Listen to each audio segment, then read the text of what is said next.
Assalamualaikum warahmatullahi wabarakatuh. Saya pemuda Ule Jalan, Kecamatan Bandar Sakti, Kota Lok Sumawe, mengutuk keras perbuatan pengerusakan Balai Pertemuan Al-Hidayah yang terjadi di Minahasa, Sulawesi Utara.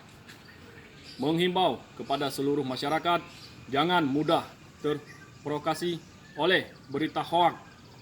Saya menghimbau dan menegaskan kepada seluruh elemen masyarakat bahwa masalah di Kabupaten Minahasa Utara bukan pengerusakan tempat ibadah maupun masjid, tapi balai pertemuan, dan masalah tersebut telah diselesaikan dengan baik serta damai oleh Kapolda dan Pangdam Sulawesi Utara, Forkampinda dan Sulawesi tokoh agama di Kabupaten Minahasa Utara.